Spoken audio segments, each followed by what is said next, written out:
It's what links them all.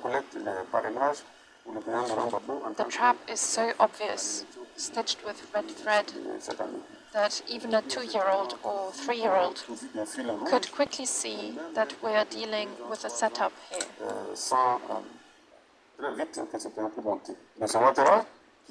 Mr. Ouattara picks the candidates he wants to face and sets up a sham election to carry out yet another electoral coup, just like he did in 2020 and in 2010, to stay in power by violating every rule of the Republic of Ivory Coast, starting with the Constitution. As the country edges closer to the presidential election set for October of this year, political violence has increased in recent months. The government, meanwhile, maintains that no arrest in Ivory Coast is made arbitrarily. Hello, my people. Welcome back. Today we are looking at, these African leaders that are above 80 years that are contesting for re-election in Africa this year. These people I'm talking about, those presidents of these African countries, they are above 80 years of age. Some are even 90 years of age, and they're still contesting for re-election. And sometimes you ask yourself, why are they, what they see in power to, make them to, want to last forever in power? Are they really doing well, or is it what the people want for these old men to be in charge of their country? When you look at the people I'm talking about, let's go to Uganda, for instance. Yoweri Museveni is going for another term. He has been there for more than 2 decades in power. And he's going for another term, and he's more than 85 years. You know what I mean? And I'm just giving a basic limit of 80 years and above. And these people, they want to contest. Somebody 80 years, do you expect him to wake up in the morning by 6 o'clock? Or by 7 o'clock, even to attend for anything? He's going to wake up late. He's going to have back pain.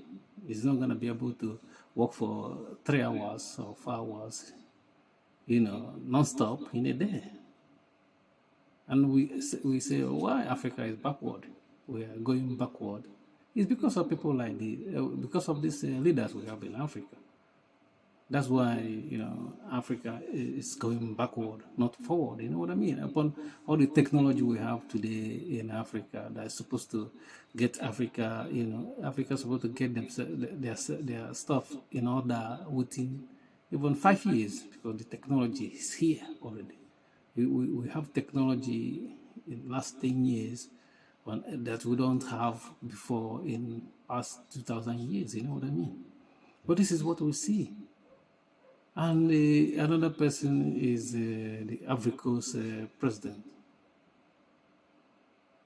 Ouattara is going for another 3rd term. You know what I mean? And he's 82 years. You know what I mean? Alassane Ouattara is 82 years, and he wants to go for a 3rd term. And you ask yourself, why do you want to go again? Why can't you give a young person a chance to rule that country? This is so sad. And we look at Cameroon, for instance. That one is the worst case scenario, because this man is 92 years old. He don't even live in that country.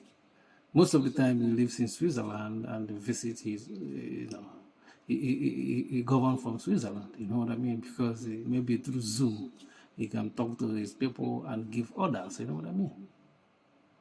And we say that Africa doesn't have problem. And this problem is not even, this is our own manufactured problem for ourselves, by allowing these people that don't have the interest of their people at heart to be in power. And not only to be in power, to be there, want to be there forever. You know what I mean? There's no other person on their countries that can do a better job more than them. And we can see Africa, the economy is not doing well. The same thing in Cameroon. The same thing in Uganda, you know what I mean? And these men are not ashamed of themselves, you know. I don't understand why somebody can be on a position for 10 years and see that he has not achieved much. I don't understand, you know, because maybe they have a lower standard of what achievement means. I think maybe it's what is affecting them, because these people don't look outside, they don't look outward, you know. Look at the Western world, look at the Chinese, look at other parts of the world that, you know, massive growth and development. But we don't see this massive development in Africa that keeps, they have time.